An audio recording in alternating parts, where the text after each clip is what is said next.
There's something really special about fall road trips. The crisp air rolling through the windows with the heat on has to be my favorite combination. We started our day heading towards Pittsburgh to visit a few nurseries. Our first stop was Hahn Nursery. We didn't purchase any trees here, but I got a few plants that will fit perfectly into our space. After that, we headed to Sugar Run Nursery just outside of Pittsburgh, and it was absolutely stunning. This place felt almost like a hidden garden. There were rows and rows of trees, each one tucked in the existing landscape, featuring its own quiet beauty.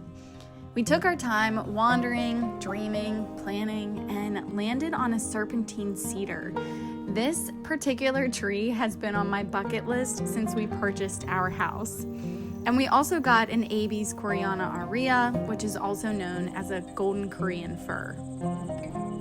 The next morning, we made our way to Zanesville. We stopped at this beautiful old covered bridge, grabbed iced coffees from 7 Brew, of course, and we headed to another nursery, Timber Run Gardens, to find a different kind of tree for our yard. Back at home, we worked on what we lovingly call our Colorado corner. Alex and I wanted to create a separate space on our property that kind of took us to a different location. We love being surrounded by nature, and we wanted to make this spot extra special. Our neighbor came over to help us move some boulders, and that was the kind of project that obviously takes a few hands and a really good sense of humor. Alex also made us some stools out of an old tree that had to be cut down, and it was really fun watching him work through that process. So we ended our night sitting by the fire on those exact stools, watching the light dance across the stones and just enjoying each other's company. It's really starting to feel like a little getaway in our backyard. The next morning started the way most of my favorite fall days do, and every day, actually, with an iced coffee and a baking list that covers nearly every single inch of the kitchen counter. Bread baking days have become a little tradition in our home. It's one of those slow, intentional rhythms that really connects me to the season and honestly to the generations before us. There's something deeply grounding about working with your hands, to feel the dough as it comes together and the warmth of the kitchen as the oven heats up, and the scent of cinnamon and yeast filling the air. It's really almost like the house exhales right along with me. I try to do all of my baking in one day. It's obviously a big task, but time is such a precious gift. And batching everything at once really lets me pour my heart into it fully, knowing that we'll have enough to share and also enjoy for weeks to come. By the end of the day, the counters are completely covered. There are loaves cooling, rolls stacked, and everything is just really smelling like fall. On this particular day, I baked 2 loaves of banana bread, 10 loaves of French bread, 2 loaves of sandwich bread, a dozen bagels, 2 dozen cinnamon rolls, and a dozen fall twist rolls. It sounds like a lot, and it is, but each recipe has its own little rhythm, and once you get in the flow, it just all works together. All of these recipes are up on my blog if you'd like to try them yourself. They're simple, wholesome, and more importantly, they're meant to be shared. By the time evening rolls around, the kitchen is warm, the air is sweet, our bellies are full, and we have baskets of bread ready to give to the neighbors and a few extra treats tucked away for cozy mornings. For me, baking isn't just about the bread itself. It's really about forcing myself to slow down, creating abundance from simple ingredients, and extending a piece of that to others.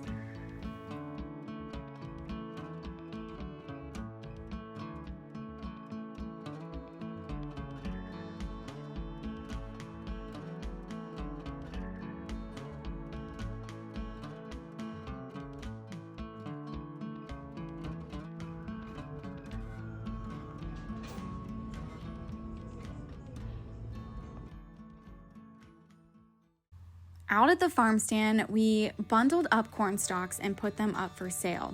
It seems like people are decorating earlier and earlier every year, But it only makes sense. I mean, who doesn't love pumpkin spice latte season?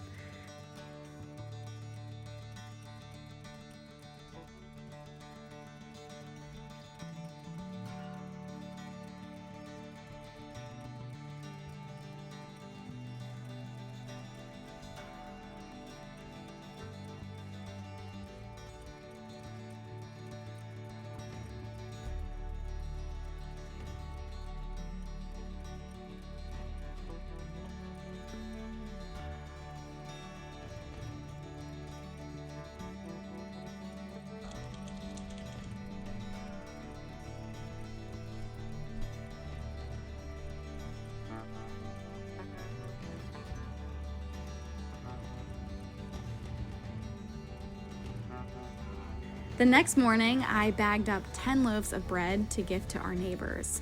In Acts 2:46, the early believers gathered in each other's homes, broke bread, and shared meals with glad and sincere hearts. I was inspired by that beautiful picture of community. Gifting these loaves is my way of living that out today, sharing a simple act of kindness and reminding us all that we're a part of something much bigger when we care for one another. I made a couple of small flower arrangements from the garden, simple but just enough to make the stand feel festive.